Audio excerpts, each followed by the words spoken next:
Hi everyone, I hope you're doing well today. I feel like I've missed you. It's been several days since I've been able to film a tutorial, which is actually a perfect segue into today's tutorial, and that is how to use dry shampoo. Now, I'm sure many of you already are familiar with the product and how to use it, but there may be some of you that don't quite know the proper way to apply it or the purpose of it, or pretty much you have a can of it and you don't want to mess up and you don't want to do it the wrong way. So I'm going to take a little bit of time to explain to you how to do this. The reason why I felt like today was a perfect segue into that is because unfortunately I was under the weather over the weekend and I was a little bit too lazy to do my hair, to flat iron it, blow dry it, etc. And this is 4th day hair. I know, yikes! Some people can go a while without washing their hair, but unfortunately my hair is super oily and very thick, so I can't go for long periods of time without properly washing and drying and conditioning my hair. So anyhow, I'm not going to be really brand specific because I believe that different types of dry shampoo work for different types of hair. Baby powder will work, several brands and several types. Regardless of the type of dry shampoo that you choose to use, the method still remains the same as far as how you would apply it in order for it to be most effective and to make the most amount of difference or impact in reducing the natural oils in your scalp. And the first step to kind of understanding how to apply dry shampoo is to understand that your hair, out of each of those pores and follicles, your hair grows. Your hair sweats out impurities and oils come from your follicles and they build up and build up and build up. And I'm sure eventually, even if you have a dry scalp or even dry hair, you'll notice the longer that you wait to shampoo your hair, you'll start to get sort of a cap feeling on your head. It feels similar to maybe like you've got a thin layer over your scalp that itches. You might end up with some small flakes in your hair. You may end up with some sores. Different people's hair reacts differently to not being washed normally. But again, there are great benefits to going for a period of time without washing your hair because of the natural qualities that the oils possess to coat your hair strands and come down the shaft of your hair and to actually make it smoother, shinier, and healthier. Anyhow, certain places of your scalp will tend to produce more oils than others, primarily those being close to heat zones on your head, as well as places on your head that naturally carry odor. It's not something anybody likes to talk about, but one of the main areas that your scalp carries a lot of heat and odor, and it's also consequently where you place perfumes and things like that on pulse points. Behind your ears, the area that stretches behind your ears will be an area that tends to get super oily. The crown of your head, which is, I'll show you when I start to part my hair and show you how to apply the dry shampoo, but under the crown of your head where a lot of women prefer to add volume to their hair, for example, you can see just this area right in here, which is the crown of your head. If you have bangs, or even if you don't have bangs, the area of your head that touches your forehead, which is right along here, not only does it pick up the oils from your hair, but it also picks up oils from your skin. Any place that touches your face will also pick up a little bit of excess oil as well. And for the rest of it, for the most part, the center zone of the back of your head stays relatively neutralized. It can pick up oils, but not quite as much as those other areas that I've discussed with you. So, in order to begin applying the dry shampoo, you will need your favorite brand of dry shampoo, the one that you found that you feel like you want to try out or you enjoy using. I, for one, have tried several different ones, and I am very happy with the Psst. I think that's how you say it. It's just a P with a bunch of S's and a T.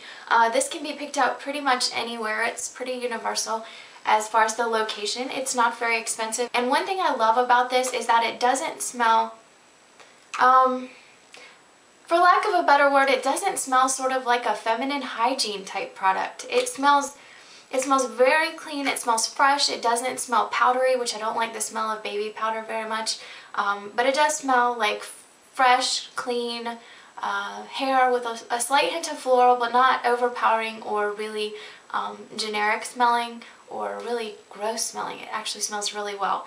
So you'll need your favorite brand of dry shampoo. And again, I will tell you I'm on day 4 hair, so already the oils have begun to cause strings in my hair I think that you can probably see there is a bit of stringiness in between it because of the oils.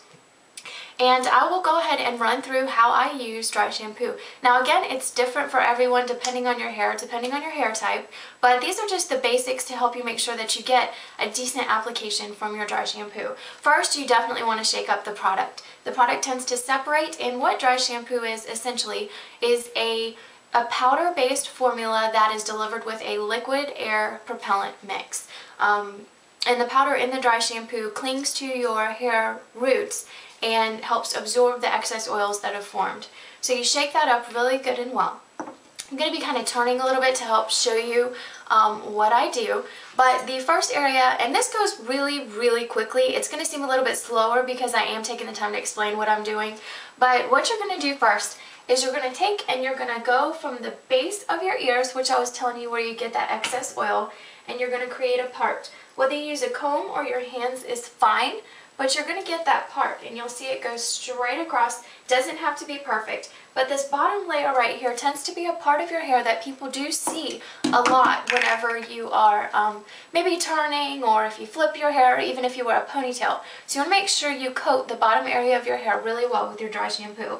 You'll want to hold your dry shampoo 6 to 8 inches away from your scalp. The closer you hold it, the more the chance you get of showing a white powdery residue from the spray. 6 to 8 inches away, and you're just going to do a light dusting of the dry shampoo. It may seem like a lot, but again, it's really not that much.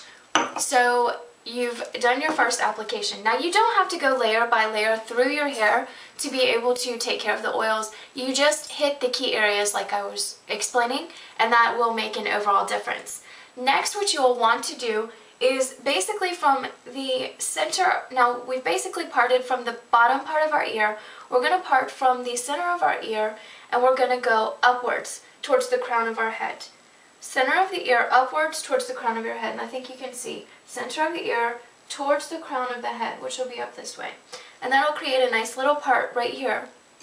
You're going to take it 6 to 8 inches away, and you're going to spray in that area.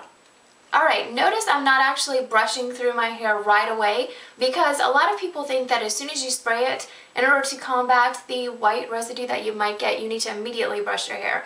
That is not the case. You need to give the powder and the formula of your dry shampoo a chance to actually soak into those oils and begin to help eradicate those oils and lift those away.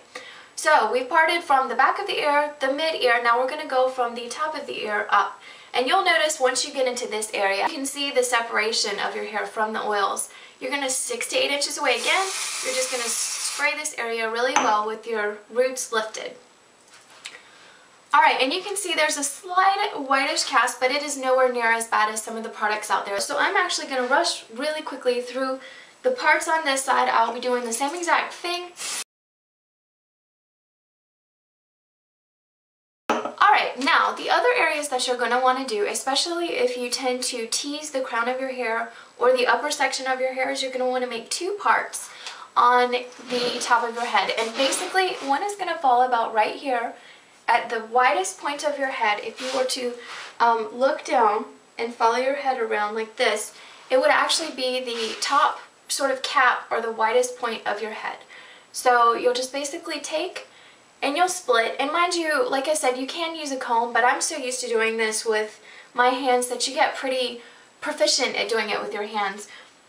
But you'll spray that part of your head up here near your crown, and then you'll do one more that's just above your crown. So I've done back here, and then you're going to go here. So it's basically just a little cap from the widest part of your head to basically about where you would wear a headband. And you will part that hair and bring it forward so it exposes your roots, and then you'll spray there. Alright, the next main area, and pretty much the final area that you really want to concentrate your spray, is going to be below your bangs. Even if you have long bangs or short bangs, again, the part of your hair that touches your face is going to be an area that you want to address the oils on. So you're just going to lightly spray it across the underside of your bangs. And you may, depending on how much oil you carry in your ear section, like I said, I tend to get really oily by my temples. You may just want to do a surface spray one last time for basically like your sideburn area right here. And then you just let it set for a few minutes. Just let it set into your hair for a little bit of time. Let it soak up those oils. And pretty much by the time that you're finished with your entire head and spreading the dry shampoo out, that is the time that it takes for it to soak in and you're ready to begin brushing. So all you're going to do is you're going to take your favorite brush, continue to brush through your hair to distribute the dry shampoo and to just basically carry the remaining powder through your hair and to help get rid of any of that residue if you do happen to have any residue, which is why, like I said, because I have dark hair, I do really enjoy the shampoo, dry shampoo, because it doesn't leave a lot of white, thick powder. Alright, and you can already see that my hair falls much more evenly and soft again, with no visual or visible residue. My hair is not as piecey as it was, and I'll show you through this section right here. When you look at it, it falls a little bit more naturally. It's not quite as goopy or as piecey underneath. Essentially, from this point, you could actually go on to flat iron your hair, to curl your hair. Like I said, regardless of the dry shampoo that you choose to use, take the time to really address those areas that get the oiliest.